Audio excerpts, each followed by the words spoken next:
Welcome back to Shooting It Straight. In this video, we're going to examine a concern dealing with law enforcement that has been at the forefront of conversation lately, spurred by several recent mass shootings and the Uvalde, Texas elementary school shooting in particular.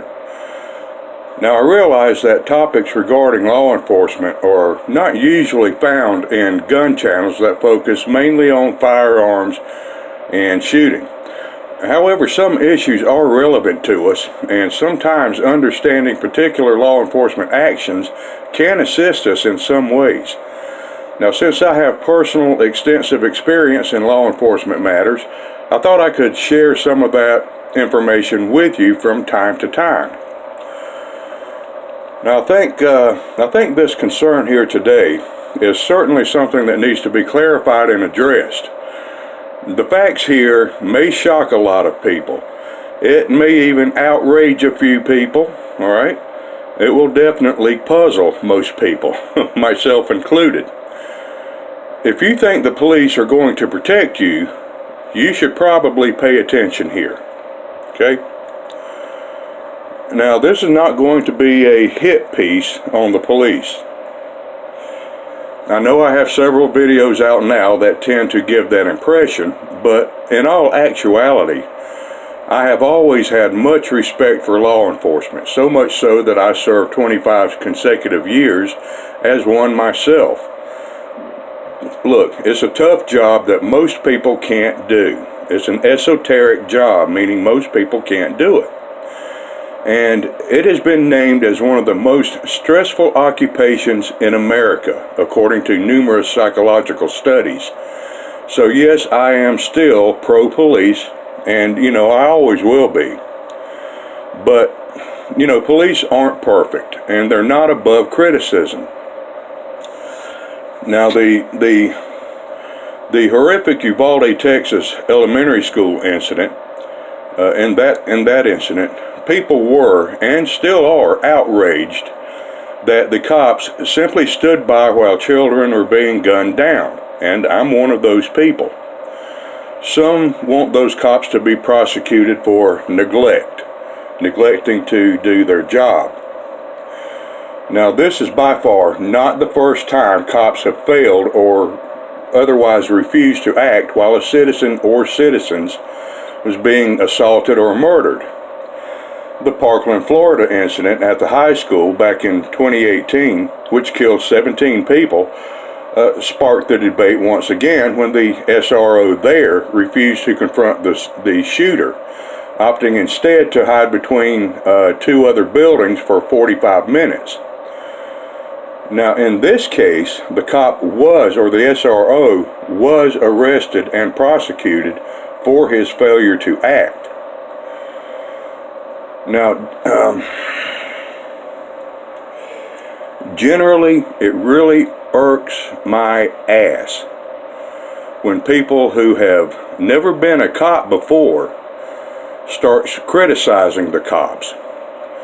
Now, my feeling is that if you have never been a cop yourself, then you have no right to criticize how a cop does his job.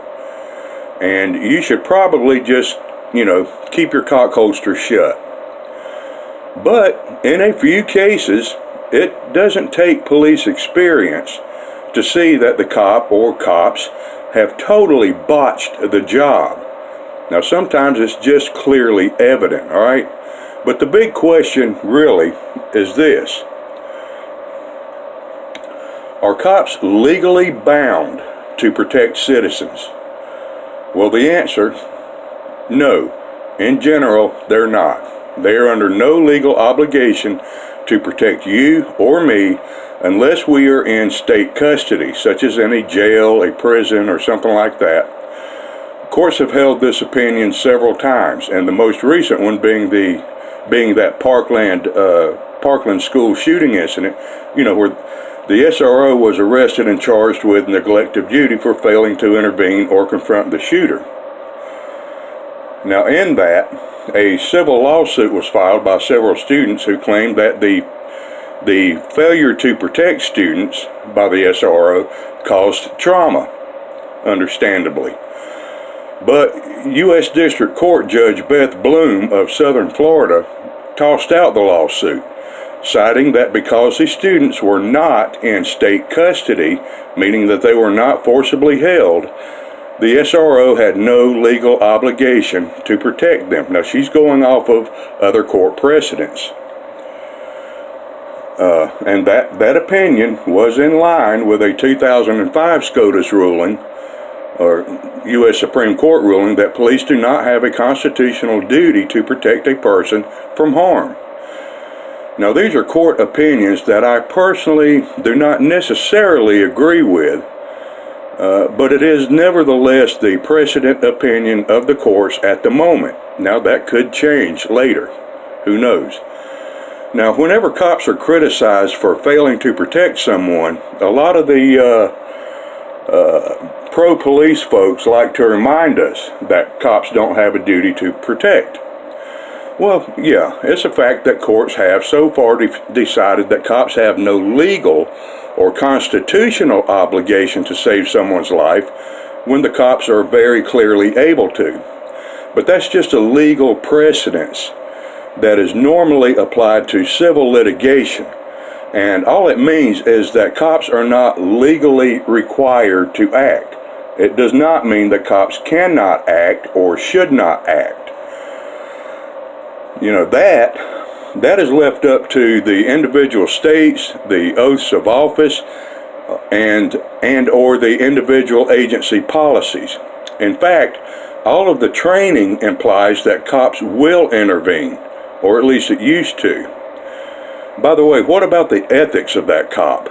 What about the morals of that cop? What does the oath of office say?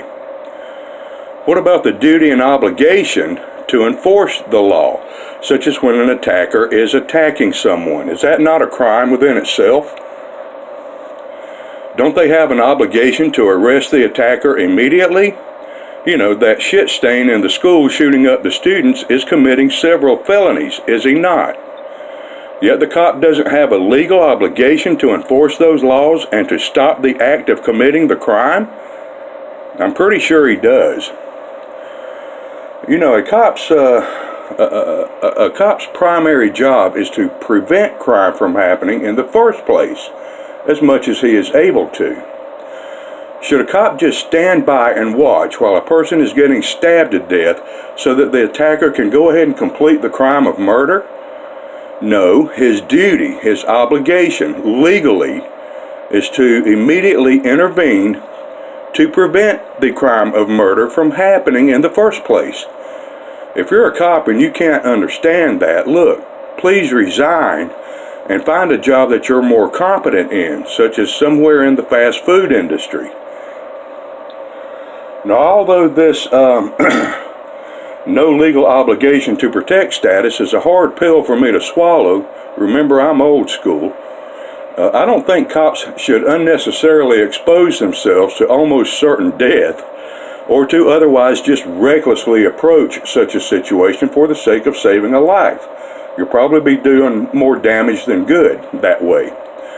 But to hesitate or take no action simply because it could be dangerous is certainly unacceptable. Look, as a cop, you knew the risk before you were sworn in. And by taking that oath, you assumed those risks. You've been trained for those risks. You're even outfitted head to toe these days like you're ready for a battle somewhere in Somalia. There's no reason to hesitate or fail to act if a situation arises that puts innocent lives in immediate danger. Now, yeah, it will put you in some degree of danger, but as we saw in the Uvalde, Texas situation, the failure to take swift, forceful action presents a much bigger risk for the innocent lives involved. You know, if a cop can just opt out of protecting citizens and our children, then, you know, what in the blueberry shit muffins do we even need cops for anyway? You know, just give every law-abiding citizen a gun and let the citizens protect one another. The job will get done and it'll be a lot less expensive. You know, to protect and serve should be more than just an empty motto. And as a law enforcement officer, you should have more integrity than that. Now, fortunately, I find that most cops are indeed willing to put themselves at risk to protect a citizen. Now, I've seen that many times for many years, and I still see it today in most cases, although to a slightly lesser extent. So, look, thanks for watching, fellas.